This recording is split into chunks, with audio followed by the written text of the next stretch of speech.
네, 이재석 전 KBS 기자 모셨고요. 어서 오세요. 예, 안녕하세요. 미디어오늘의 노지민 기자 모셨습니다. 어서 오세요. 네, 안녕하세요. EBS로 가보죠. 어제 신동호 신임 사장 출근 저지가 있었죠? 예. 결국 못 들어갔죠? 예, 저 한 2시간 정도 대치 상황이 이어지다가 네, 그 인근에서 좀 머물다가 결국에 출근을 포기한 걸로 파기됐습니다. 오늘도 그럼 또 출근 시도할 거 아닙니까? 네, 그렇겠죠. 제가 오늘은 지금 여기 오느라 현장에 가보지는 못했는데 그래서 오늘도 좀 긴장 상태에 있을 것 같고 일산 사옥 주변에서 네. 그리고 어제 신동호 사장이 그 출근 저지 참여한 인원들에 대해서 체증하라는 지시를 했다고 확인을 했거든요. 체증에서 뭐 하게요? 나중에 그러니까 징계한대요? 거기에서 뭐 중간중간에 뭐 EBS 구성원들도 있고 또 이제 연대차 온 뭐 언론노조 조합원들도 있고 이랬는데 어디서 오셨냐 이런 걸 계속 물어보더라고요. 저분은 여기 직원이냐 어디서 오셨냐 이렇게 물어보고 또 누가요? 그 신동호 사장이랑 그리고 그 옆에 있었던 이준용 이사가 그런 이야기를 직접요? 네, 직접 하기도 하고 그리고 이제 뭐 옆에 있는 분들과 이제 귓속말도 하고 이랬는데 뭐 그런 과정을 거쳐서 지시가 이루어졌다고 파악을 하고 있습니다. 그래요? 어제 저도 영상을 봤는데요. 그 출근 저지 투쟁하는 그 영상을 신동호 씨가 저는 좀 태도상에도 문제가 있다라고 저는 생각합니다. 왜요? 어제 그 현장에서 미디어오늘도 기사 잘 썼는데 계속 웃어요. 네, 그렇더라고요. 예, 그러니까 물론 본인은 왜 웃었는지 알 것 같습니다. 그러니까 나는 이제 신임 사장으로 여기 들어와야 되는 사람이고, 당신들이 아무리 반대를 한다 할지라도 나는 좀 여유가 있다. 이런 거를 좀 능숙하게 품겠다라는 차원으로 웃었을지 모르겠습니다. 속마음은 그런 차원으로. 그러나 상황이 얼마나 지금 심각합니까? EBS 간부들 중에 54명 중에 52명이 보직 사퇴를 했다는 거 아니에요. 신동호 인정 못한다라는 식으로. 간부들이요. 간부들은 아시다시피 평직원들하고도 약간 입장 차이가 있을 수 있는 사람들. 즉 사측의 입장을 어느 정도 감안할 수 있는 사람들임에도 불구하고 대다수가 보직 사퇴를 선언했어요. 그럼 상황이 매우 심각한 거잖아요. 그럼 본인이 최종적으로 사장직을 수행할 수 있든 없든 간에 이런 심각한 상황에 맞닥뜨려서는 심각한 표정을 짓고 진지한 상황 속에서 그들과 대화하려고 시도하고 그러다가 정 안 되면 또 뭐 돌아갔다가 또 나중에 또 타진도 해보고 이런 상황 아닙니까? 그런데 거기서 막 웃으면서 막 여유 부리듯이 막 이렇게 하고 무슨 뭐 출마하는 사람이냐. 실제 과거에 출마 경험도 있었던 사람이잖아요. 지금 그분이. 굉장히 태도적으로 문제가 있다. 예, 전 그렇게 느꼈습니다. 어제. 혹시 일부러 여유 있다라는 모습을 보여주기 위해서 일부러 그런 측면도 좀 있지 않을까요? 예, 그러니까요. 예, 아까 제가 말씀드렸듯이 그런 심산으로 한 것 같아요. 근데 그게 그 딱 맞냐는 거예요. 그 자리와 시점이. 예. 알겠습니다. 그러니까 여유로우면 안 되는 상황이죠. 사실 그 상황이. 근데 이제 내리자마자 뭐 대화를 좀 하자 이런 말을 좀 반복적으로 하기는 했는데 그 상황에서 좀 여유 있게 미소를 띠는 상태를 굉장히 오래 유지를 했거든요. 뭐 처음부터 끝까지. 근데 그런 상황에서는 사실 웃음이 나올 수가 없는 상황인 거고 좀 무겁게 이런 상황을 받아들여야 되고 이런 상황인데 뭐 과거에 EBS에서 뭐 낙하산 사장 뭐 출근을 막겠다 출근 저지 이런 상황들이 있었을 때와도 좀 비교가 되더라고요. 딴 걸 떠나서 방통위 2인 체제에 대한 생각은 서로 다르다 치고요. 그것도 정말 할 말이 많고 조금 이따 할 기회가 있을지 모르겠습니다만 이미 했죠. 우리가 또. 딴 걸 떠나서 어찌됐건 본인이 출마 이력이 있는 사람으로서 공영방송 사장이 된다는 것은 이론의 여지가 없이 비판받을 지점이잖아요. 그러면 적어도 어제 웃지 말고 그 구성원들 이렇게 반대하시는 거 무슨 말씀인지 알겠고 제가 과거에 특정 정당에서 그렇게 출마했던 이력이 있었던 거 정말 송구하고 죄송스럽다. 그러나 EBS 경영은 전혀 정치권의 외풍과 상관없이 뭐 이렇게 하겠다라든가 뭐 이런 ABC가 있지 않습니까? 프로토콜이 있지 않습니까? 그런 거 자체도 없는 거예요. 그러니까 정말로 강호애도가 무너졌습니다. 언론계는 정말로 그냥 깡그리다. 맞아요. 예, 어떤 그 과거의 불문율. 이른바 강호의 도가 사라진 완전히 사라졌어요. 그러니까 예. 다른 거 몰라도 공영방송 사장에 정책 색깔이 묻은 사람이 오면 안 된다라는 이것조차도 이미 무너져버리고 아무렇지 않게 생각하는 그 하나의 지금 단적인 예가 또 EBS에서 지금 벌어지고 있는 건데 좀 하나하나 짚어봅시다. 사실 사전 내정설이 돌았잖아요. 네. 근데 결과적으로는 사전 내정이 됐던 걸로 봐야 되는 겁니까? 어떻게 봐야 되는 겁니까? 뭐 결과론적으로는 뭐 역시나라는 이야기가 나오게 되는 상황인데, 그러니까 신동호 사장 내정설이 이 후보자들이 공개되기 전부터 좀 돌았기 때문에 뭐. 박민 전 사장이나 뭐 박장범 전 사장이나 KBS 사장 임명될 때와 좀 비슷한 수순이었던 것 같아요. 이렇게 이런 설이 돌고 그다음에 결과를 열어보니까 그 사람이 되고. 근데 저는 네. 거기서 궁금한 게 사전 내정이 있었다면 내정의 주체가 누구냐? 방통위죠. 이진숙 위원장이라고 우리가 추정할 수밖에 없죠. 이진숙 위원장일까요? 아니면 이제 그 이전에 예. 방송사 사장의 사전 내정설이 돌았을 때는 방통위원장이 아니었거든요. 저 위였죠. 그렇죠. 예. 근데 지금은 그러니까 저기 뭐 탄핵으로 이제 직무정지가 되어 있는 상태인데도 혹시 영향을 미친 것이냐? 이게 한번 궁금해서 한번 여쭤보는 거거든요. 근데 저는 개인적으로는 이건 뭐 다 뇌피셜이고 추정입니다.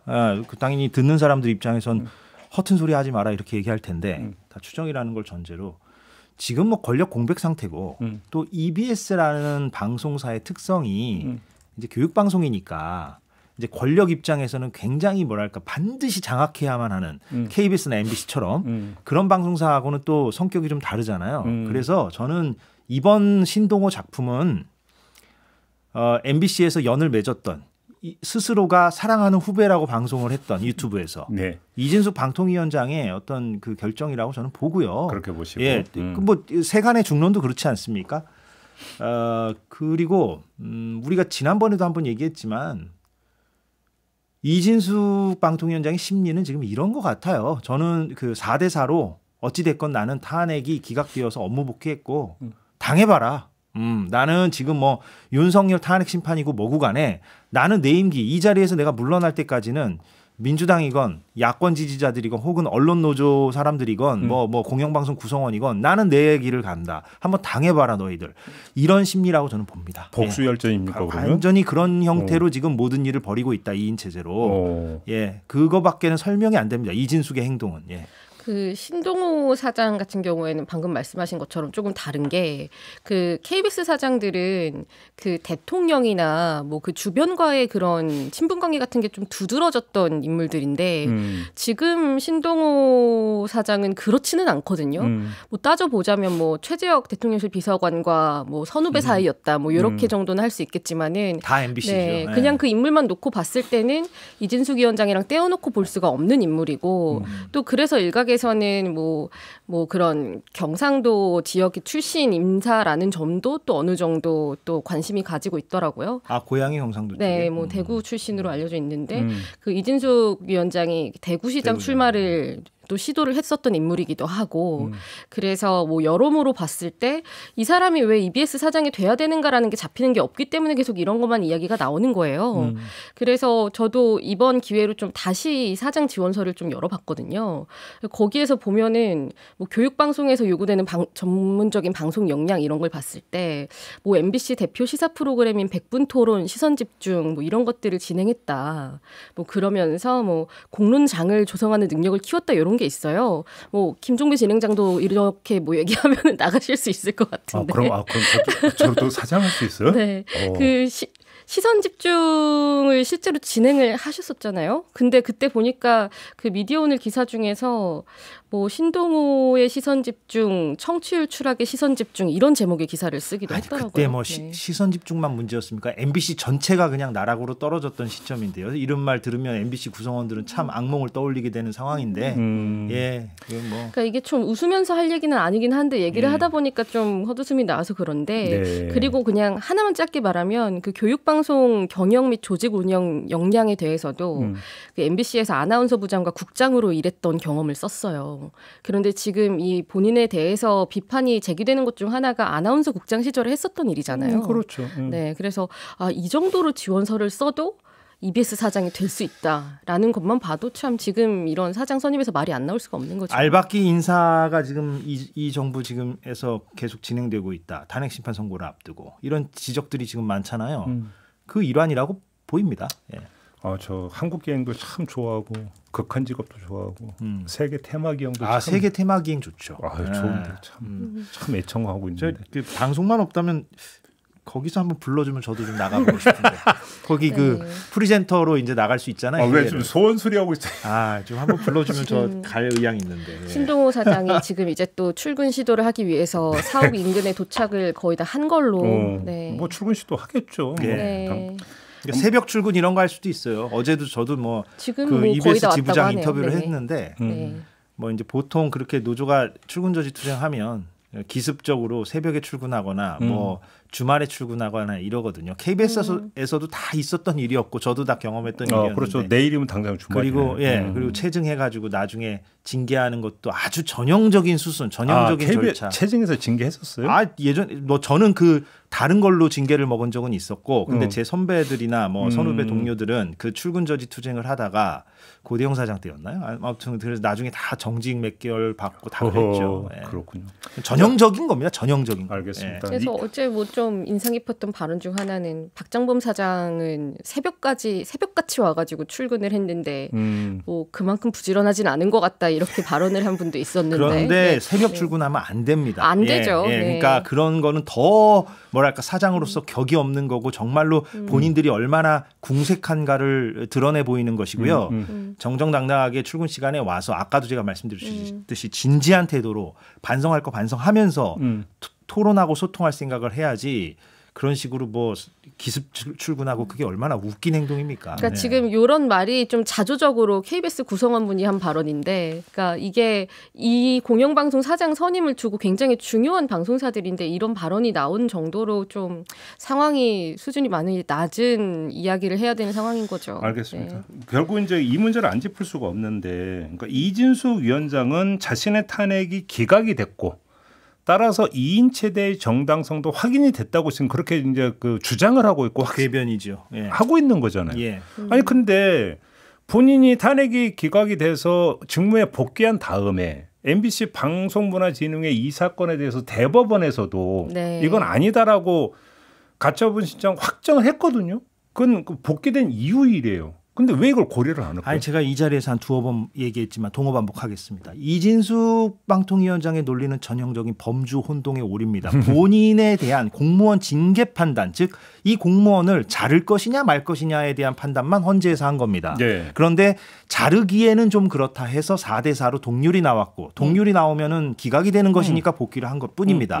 2인 체제에 대한 정당성 여부 내지는 법적 타당성 여부는 지금 헌재에서 판단하는 게 아닙니다. 네. 그것은 윤석열 대통령에 대한 형사사건과 헌법재판소 판단이 별개인 것과 마찬가지입니다. 장르가 다른 겁니다. 그러면 그 별도의 장르에서 지금 법원이 박문진 이사들이 제기한 가처분 신청에서 건건이 지금 다 박문진 이사들의 손을 들어주면서 2인 체제의 부당성을 지적하고 있고 그것은 대법원도 마찬가지입니다. 그러면 이진숙 방통위원장이나 신동호 씨는 여기에 대해서 겸허히 받아들일 줄 알아야 되는데 2인 체제가 정당성이 입증됐다라는 식으로 궤변을 늘어놓거나 혹은 어제 신동호 씨는 출근길에 그 부분에 대한 기자들의 질문에 뭐 서로 다른 법적 판단들이 나오고 있다. 이런 식으로 호도를 하고 있어요. 예, 정말로 잘못된 것이죠. 그러니까 예. 2인 체제에 대해서 최종심 판결이 나온 거는 지금 이 결정대로 인사가 이루어지면 안 된다라는 것밖에 없어요. 그러니까요. 네. 일단 저 가처분 신청 냈나요? 어떻게 냈습니다. 네, 네. 김유열 전 사장이 된 이제 네. 김유열 전 사장이 가처분 신청을 어제 냈고요. 본안 소송을 제기하면서 임명 효력 정지해달라 그리고 이제 취소해달라 두 개를 같이 낸 거죠. 그러니까 어차피 가처분 신청가 그리 오래 걸리지 않을 거 아닙니까? 그렇게 돼야지 EBS에서 혼란이 덜하겠죠. 그러니까요. 네. 근데 그러니까 그거는 제가 볼 때는 아니 박문진 이 사건하고 거의 동일 케이스라고 봐도 되는 거죠. 그래서 만약에 행정법원이 예. 제가 사실 요렇게 언론사 장악과 관련돼서는 굉장히 어조가 높아져서 제가 오늘도 그런 것 같은데 행정법원이 만약에 이번에 그 김유열 전 사장, 김유열 사장이라고 표현하겠습니다. 김유열 사장의 손을 들어주지 않고 만약에 방통위 손을 들어주면 자기 모순이에요. 그것도 그러니까. 예, 법원이. 그러니까 박문진 이사 때처럼 동일하게 김유열 사장 손을 들어줘야 합니다. 그래서 김유열 사장이 계속 임기를 수행하도록 하고 2인 체제로 이렇게 뚝딱뚝딱 임명해서는 안 된다. 이렇게 방통위에 경고장을 다시 날려줘야 됩니다. 예, 그게 일관된 태도죠, 법원에. 그러니까 그건 당연히 확인하고 또 한 가지는 이진숙 위원장에 대한 그 탄핵의 건에 대해서도 한번 좀 여쭤보고 싶은 게 이진숙 위원장 탄핵을 했을 때 방통위원장이 되자마자 첫 회의였었나요? 거기서 했던 것을 이제 문제 삼아서 탄핵을 한 거잖아요. 그런데 그러니까 바로 어떤 첫 회의에서 한 걸 가지고 탄핵을 했다. 그다음에 2인 체제 의결 부분에 대해서 사실은 법원 단계에서 최종심의 판단은 나오기 전이었거든요. 근데 지금은 그게 아니잖아요. 그러면 오히려 이진숙 위원장의 저런 행태 자체가 자신의 탄핵 사유를 더 확인시켜 주는 거라고도 해석할 수 있는 거 아닙니까? 그렇죠. 예. 그런데 이제 그 헌재가 파면을 하느냐 마느냐를 결정할 때 최근에 한덕수 총리를 비롯하여 여러 건도 있었지만 다 그렇게 얘기하잖아요. 그러니까, 중대성? 그러니까 잘못도 있고 위법이나 위헌의 요소가 있기는 하나 그러나 파면에 이를 만큼 중하지 않다. 이런 문장을 항상 쓰잖아요. 헌재가. 그래서 지금 늘 지적받고 있잖아요. 도대체 이 문장은 도대체 어떻게 해석해야 되느냐. 근데 이게 어제 오늘 얘기는 아니고요. 사실 이번만 헌재가 그랬던 것도 아니고 또 보통 우리가 노동자들이 이제 일반 기업에서 해고될 때도 나중에 이제 법원에 가서 구제받을 때도 법원에서 그런 식으로 판단하기도 해요. 사실은 그 잘못은 인정되나 해고할 만큼은 아니다. 뭐 이런 식으로 판사들이 쓰기도 하거든요. 그래서 이진숙 씨는 그런 형태로 구제받아서 4대4 동률돼 가지고 기각이 된 거였잖아요. 그러니까 제 얘기도 그 중대성에 대한 판단의 근거가 달라진 것 아니냐. 그걸 이제 질문을 드린 거거든요. 예를 들어서 위법적 행위라 하더라도 그 위법적 행위가 불러오는 결과의 중대성도 있지만 위법적 행위를 해 들어가는 데서 동기의 중대성이라는 것도 있는 거거든요. 갔다 와서 또 했다. 그러니까 말하자면. 아니 그리고 거기다가 법원의 최종심에서의 확인까지 보고도 그렇게 했기 때문에 위법 행위의 질의 정도가 완전히 달라진다라는 그럼 또 탄핵해야 되나요? 아니, 뭐 그거는 국회가 알아서 할 건데 그런 문제도 제기될 수 있다라는 거죠. 맞습니다. 그렇죠. 네. 그리고 이번에 권익위가 그 이해충돌 방지법 위반 혐의로 신고한 건을 어떻게 처리할까 이것도 좀 봐야 될 것 같은데 그 신동호 현 사장에 대해서 이진숙 위원장이 예전에 유튜브에 사랑하는 뭐 후배 신동호 국장 이런 제목으로 영상을 올렸던 일이 이번에 다시 알려졌잖아요.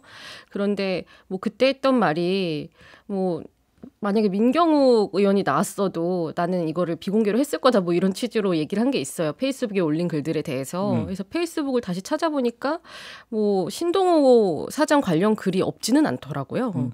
뭐 여전히 이제 뭐 민주노총 해결 못하면 노영민국 된다 뭐 이런 글을 쓰면서 신동호라는 이름을 이렇게 해시태그를 걸기도 했고 또 이제 작년에 MBC 노동조합 중에서 3노조 토크 콘서트 신동호 당시 EBS 이사가 사회를 본 행사 같은 걸 이제 공유를 하면서 영원히 진실을 감출 수는 없다. 이런 식으로. 어쨌든 뭔가 그냥 단순히 같은 직장 출신을 넘어선 특수관계로 의심되는 부분들이 있기 때문에 뭐 이런 부분들에 대한 판단들도 좀 구체적으로 이루어져야 될 것 같습니다. 권익위에 큰 기대를 또 못하는 상황이라서 지금 체제에서 지금 권익이나 인권이나 뭐 이런 것들이 지켜지지 않는 상황이긴 하지만요.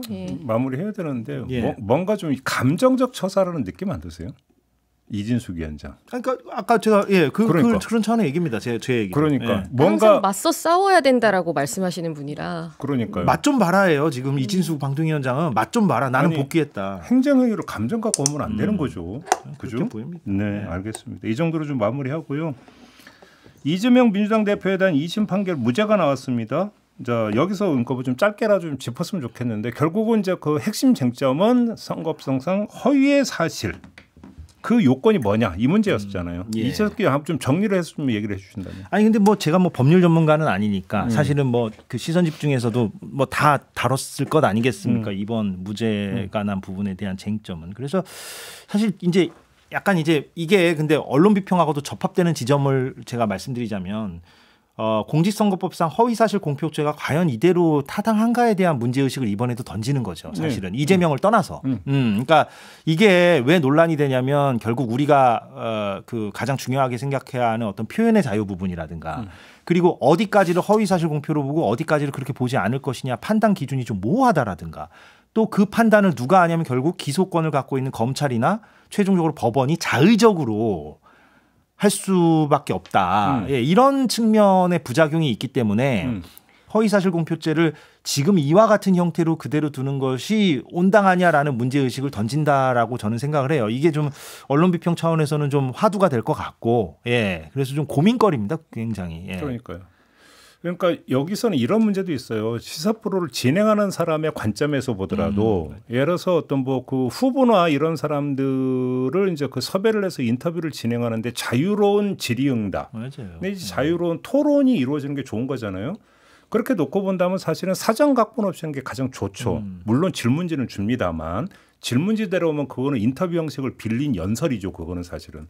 근데 그렇게 되다 보면 정제되지 않은 발언은 나올 수가 있어요. 얼마든지 사람인 이상. 그잖아요. AI가 아닌데. 그런데 그 정제되지 않은 그 표현 중에는 이른바 정책 레토릭이라는 게 들어가잖아요. 통상적으로. 근데 이거를 가지고 만약에 문제 삼기 시작을 해버리면 맞아요. 무서워서 무슨 말을 할 수 있겠느냐라는 것이죠. 그러니까요. 이게 이게 표현의 자유나 정치적인 어떤 활동 부분을 좀 과도하게 제약하는 측면이 있어요. 그래서 좀 이건 법 개정이 좀 필요하다고 저는 개인적으로 생각해요. 네. 예. 이게 실제로 하지 않은 발언을 취지를 뭔가 확대를 해석해서 처벌할 수 없다라는 거잖아요. 이번에 나온 게. 그래서 어떻게 보면 사실 정치인들 입장에서는 환영할 만한 판례일 수도 있는 거거든요. 뭐 그렇게 나오고 있지는 않지만 반응들이. 네. 그래서 저는 이번에 좀 다른 격가지로 넘어가지만은 언론이 질문을 좀 촘촘하게 해서 다룰 필요성을 오히려 느낄 수도 있겠다 싶은 게, 그러니까 사실 좀 인터뷰나 이런 것들을 할 때 의견을 물어보면은 뭐 정치인들이 요리조리 피해가면서 답변을 하는 경우들이 있잖아요. 많죠. 네, 그럴 때 정말 들어야 될 핵심을 콕 집어서 질문을 하지 않으면 거짓말을 하더라도 잡아낼 수 없게 되는 거예요. 네, 그걸 뭐 법적으로 처벌할 수도 없는 거고. 그래서 뭐 인터뷰 같은 것들을 할 때 이 사람이 거짓말을 했는데 이걸 처벌하지 않으면 문제다. 뭐 여기에서만 끝나는 것보다는 진짜로 그러면은 이 발언에 대해서 법원에서 이렇게 판결이 나오는 것 말고도 검증을 정말 철저히 했느냐. 뭐 이런 생각도 들더라고요. 근데 아무튼 판결 나온 다음에 지금 국민의힘에서는 그 사진 가지고 참 얘기 많이 하고 있잖아요. 네. 그건 어떻게 보세요? 그 사진 문제 제기하는 거에 대해서는? 그러니까 국민의힘이 이번 판단에 대해서 볼멘 소리를 내는 거는 뭐 다른 정당이니까 충분히 이해되긴 합니다만 이제 두 가지 측면이 조금 눈살을 찌푸리게 하죠. 첫째는 판사 이력 가지고 막 얘기하는 거. 정작 우리법 연구회 소속은 3명 중에 1명밖에 없었는데도 불구하고 뭐 카르텔이 어떻다, 우리법 연구회가 어떻다 또 얘기하잖아요. 이번에. 이거는 너무나 좀 말이 안 되는 얘기인 것 같고 그게 1번이고 사진 부분 뭐 어제도 뭐 권성동 원내대표가 뭐 나를 클로즈업 잡지 말아라 그러면 조작범 될 수 있다 뭐 이런 식으로 막 비아냥거리는 것 같더라고요. 이런 것도 지금 이번 판결 내용에 대해서 너무 조악한 방식으로 대응하는 거잖아요. 그러니까 논평은 할 수 있어요. 예, 논평은 뭐 당연히 할 수 있죠. 그런데 그런 식으로 하는 것은 좀 그렇죠. 눈살이 좀 찌푸려지죠. 예, 고급스러운 논평이 아니잖아요. 예. 그렇죠. 이게 그 사진 관련된 부분도 굉장히 방대한 판결문 중에 일부인데 일부. 그것만 콕 뽑아가지고 그렇게 사용을 한다는 거는 좀 왜곡해서 전하는 것도 있죠. 알겠습니다. 뭐 언론 비평 코너니까 한번 이렇게 바꿔보죠. 자, 그 검찰 수사, 기사, 아니 그 기소, 그다음에 재판, 판결까지 그 일련의 과정에서 이제 언론 보도가 계속 이루어지지 않았습니까? 어떻게 평가하십니까? 언론 그러니까 보도는? 이게 고민스러워요. 뭐냐면 허위사실 공표죄가 법 개정이 있지 않는 한 앞으로도 계속 이제 이거는 유지가 될 건데 가령 이거예요. 제가 한번 어제 흥미롭게 사설 제목을 봤더니 한겨레하고 조선일보가 물론 사설에서 관점이 다른 게 어제 오늘 얘기는 아니지만 엊그저께 그 판결이 나오고 나서 한겨레는 정치 검찰의 기소가 유죄다. 그래서 검찰을 맹비난했어요. 네. 예. 어떻게 이런 건도 안 되는 거 가지고 기소했냐 이거예요. 네. 예. 그리고 조선일보 사설 제목은 거짓말 천국 선거판 되나예요. 네. 완전히 정반대죠. 180도 달라요. 예. 그럴 수 있다 치고요. 일단 뭐 네. 그 어제 오늘 얘기 아니니까 양자가. 네. 근데 실무적 고민이 이런 거죠.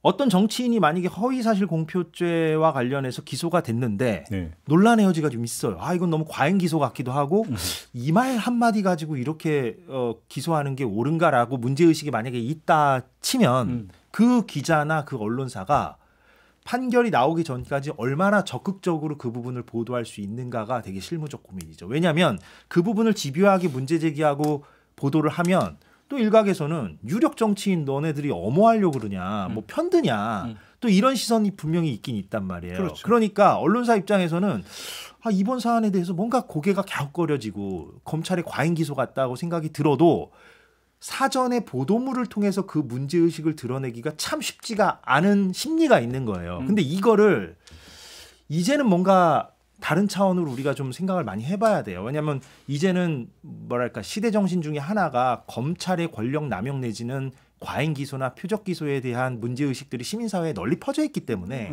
이 부분에 대해서 언론들이 사전에 어떻게 적극적으로 보도할 것이냐에 대해서는 이제는 더 적극적인 논의와 고민이 필요하다. 저는 예. 거기에 이제 이런 거잖아요. 원래 그 법정의 원조는 시민 법정 아닙니까? 소크라테스의 사형을 처한 것도 마찬가지고 고대 그 아테네 이런 걸 보면 시민 법정이었고, 근데 그것이 어떤 물리적 한계 때문에 어떤 그 임명된 법관들에 의해서 대행이 되는 건데, 본래의 취지를 살리기 위해서 배심제니 참심제니 우리나라의 국민참여재판이니 이런 것들을 지금 하고 있는 거잖아요. 그런 얘기, 이 얘기는 무슨 얘기냐면 형사법이라고 하는 것들이 존재하는 이유는 공동체의 유지, 공동체의 안정이라고 하는 대목적하에서 이루어지는 것이고, 그렇게 된다면 어떤 사안이 이게 공동체의 그 안정을 해치는 사안이어서 형사처벌이 필요하다고 할 때 이제 법이 동원이 되는 건데, 그러면 그 판단의 주체는 공동체의 시민인 게 맞아요. 원론적으로 놓고 본다면 전 그런 점에서 어떤 시민의 한 부문으로서 언론이 이 사안에 대해서 수사를 하고 기소하는 게 맞느냐 안 맞느냐에 대해서 저는 오히려 적극적으로 논평을 하는 게 맞다고 저는 생각을 해요. 동의하는데 근데 이제 문제는 그렇게 하면 이제 그 언론사들 입장에서 그 뒤에 평가가 이제 두려운 거죠. 그러니까 아니 물론 이제 거기서 근데 A 언론사를 이건 기소하면 안 된다고 했는데 주장을 하고 논설도 실었는데 나중에 법원에서 유죄가 나왔어. 유죄가 나와버렸어. 아니 그런 식으로 따지고 들어가면 구더기 부서 잘못된 건 다 보도할 게 없어요. 동의합니다. 저는. 그렇죠. 어차피 언론이라고 하는 것은 오보를 안고 사는 숙명을 쥐고 있는 게 존재예요. 그다음에 이거는 오보도 아니죠. 그거는. 그리고 엄밀하게 하면 이건 의견의 영역이에요. 그렇잖아요. 논평의 영역이고 사실 보도의 영역이 아니기 때문에 저는 그거를 저할 필요는 없다라고 생각을 해요. 저 오히려 이런 건에 대해서는 그런 걸 잘 안 하기 때문에 아쉬운 부분도 있는 거고, 그리고 한편으로는 좀 지금 정치권 관련 보도로 보면은 국민의힘에서는 결과 나오면 승복하라라고 했다가 말을 뒤집은 거잖아요. 그런데 그 부분에 대해서 짚지 않고 그냥 국민의힘이 법치 무너져서 유감이다, 판사들이 문제다, 이런 식으로 말하는 것만 써주는 그 당권의 보도들은 문제가 있죠. 그렇죠. 그리고 판결 이전으로 가서 언론 보도를 얘기한다면 그냥 그래 중립이다, 우리는 관여 안 할게. 그러면 그거 좋다고 쳐요. 그러면 중립된 입장에서 균형된 시각으로 그러면 대선 과정에서 거짓말한 게 이재명 당시 후보뿐이냐, 윤석열 후보는 이건 짚어줘야 되는 거잖아요. 맞습니다. 안 짚었잖아요. 예, 그러니까 조목조목 구체적으로 깨알같이 그러니까 팩트 체크하고 말이 어떻게 바뀌었는지도 짚어내고 이런 건 다 응당 필요한데 그런 것도 잘 안 할 뿐더러 한 걸음 더 나아가 보면 근데 김종배 앵커가 말씀하신 문제의식이 저도 공감하지만 만약에 방송사를 예를 들어보자고요. 방송 3사. 방송 3사한테 너희들 그 유력 정치인의 공직선거법 허위사실 공표와 관련해서 과잉 기소나 표적 기소의 냄새가 날 경우 적극적으로 사전에 그 부분을 분석하고 논평하고 해봐라라고 하면 아마 씨알도 안 먹힐 겁니다. 그러니까 이게 현실이에요, 현실. 예, 그러니까 방송사들은 딱 그냥 예를 들면 유력 정치인에 대해서 검찰이 기소했는데 거기에 대해서 그 해당 정당은 비판했다, 검찰의 과잉 기소라고 비판했다라고 얘기하고 또 상대 정당은 정당한 기소고 응당 처벌받아야 한다라고 얘기했다. He said, she said 저널리즘, 따옴표 저널리즘으로 그냥 퉁치고 넘어가잖아요.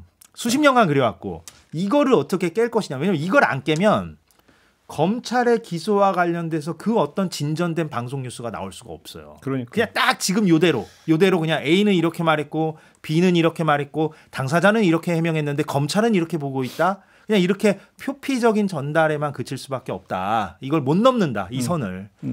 근데 다만 그 짧은 분량의 한계도 있는데 확실히 방송 리포트는, 근데 그럼에도 그 똑같은 분량의 똑같은 개수의 문장으로도 담을 수 있는 내용이 덜 담기고 더 담겼느냐는 우리가 구분을 할 수 있잖아요. 뭐 이번에 그 이 선고 결과 나온 거 관련해서도 보도한 것들을 보면 그 뭐 1, 2분 정도 되는 리포트 안에서 그래도 쟁점을 짚고 넘어간 보도가 있는가 하면 정말로 누구는 이랬다라고 말하고 끝난 경우가 있고, 이런 것들은 사실 좀 의도적으로 판단을 좀 덜어내면서 한 것들이 보이기 때문에 아쉬운 거죠. 근본적으로 이 문제가 있죠. 아까 이제 그 이재석 기자가 잠깐 얘기했지만 공직선거법상 허위사실 공표 금지는 여기에 뭐가 있냐면 당선될 목적으로 내지 낙선시킬 목적으로라는 게 깔려 있어요. 그러니까 악의적인 의도가 있어야 돼요. 그렇죠. 예. 그런데 그러면 자 허위 사실을 공표를 했는데 이게 당락과는 무관한 정도로 지연 말단적인 사안이냐 아니면 당락에 영향을 미칠 정도로 중대한 것이냐. 공표 행위였느냐를 무슨 잣대로 재느냐라는 또 문제가 있어요. 맞아요. 그렇기 때문에 이거는 자의적일 수밖에 없다. 주관적일 수밖에 없고 그러면 그거를 국민의 선택인 선거 문제와 관련해서 그러면 검사가 판단하고 법관이 판단하는 게 맞느냐라는 또 본질적인 문제가 있거든요. 그렇기 때문에 사실 선관위 같은 경우도 그저 의무적으로 신고하고 만약에 허위 신고라면 무조건 법적으로 철퇴를 가는 5대 사항이 있잖아요. 뭐 학력, 납세, 병역. 이거는 허위 사실을 공표하면 그건 누가 보더라도 의도적 거짓말이 되는 거니까 바로 법적인 철퇴를 가할 수 있는 것. 명확하다는 거죠, 사실은. 그런 건 바로 기소되죠. 그러니까요. 그러면 오히려 그 범주 안에서만 움직이는 게 더 그러니까 현실적으로 타당할 수도 있다. 맞아요. 그러니까 이런 의견이나 네. 이런 뭐 주장 이런 것들에 대해서는 좀 제한될 필요가 있다라는 게 최근의 문제 의식이고 허위사실 공표죄는 그러니까 그렇게 봐야 되는 거죠. 명백한 악의성을 가지고 예 그렇게 어떤 특정 사실을 얘기했을 때 우리가 적용을 해야 되는 것이지 이렇게 뭐 어떤 의견이나 주장 또는 일종의 과장, 각색 이 정도 가지고 얘기하는 것은 좀 무리가 있죠. 사실은 여야를 떠나서. 예. 네. 그렇게 아무튼 이게 빡세게 적용되면 정치적 레토릭이라고 하는 것은 영원히 사라진다. 네, 그러니까 법 개정이 필요해 보여요. 저는 개인적으로 그렇게 생각하고요. 다른 나라는 제가 뭐 법 전문가는 아니지만 다른 나라는 이렇게 우리처럼 빡빡하진 않다 그러더라고요. 그러니까 예를 들면은 선거 과정에서 뭐 착복이라든가 뭐 돈 문제 같은 거요. 그러니까 굉장히 심각한 유형의 어떤 범죄들에 대해서는 철퇴를 가하는데 이런 말 가지고 뭐 이렇게 얘기하는 거 처벌하는 것은 좀 잘 없다는 비평을 하더라고요. 그 법 전문가들이. 예. 그러니까요. 원래 선거법 개정할 때도 돈은 묻고 말은 풀어준다. 뭐 이 취지가 있었는데 말이 풀어졌느냐 이 부분이 남는 그리고 거죠. 당선자에 대해서 우리가 사후에 교정하기 위해서 이런 게 있는 건데 낙선자를 상대로 허위사실 공표죄를 건다는 것도 참 특이한 거예요. 이것도 이번에 좀 이례적으로 매우 이례적인 거예요. 사실 이거는 이재명 대표를 뭐 엄호한다는 게 아니라. 예. 그러니까 요거는 꼭 이재명 대표가 아니라 뭐 다른 정당의 후보였어도 마찬가지였을 거예요. 요 기준으로 논의를 하는 건요. 알겠습니다. 오늘 이야기는 좀 이 정도로 하고 마무리하겠습니다. 두 분 말씀 잘 들었고요. 물러가겠습니다. 고맙습니다. 네, 고맙습니다.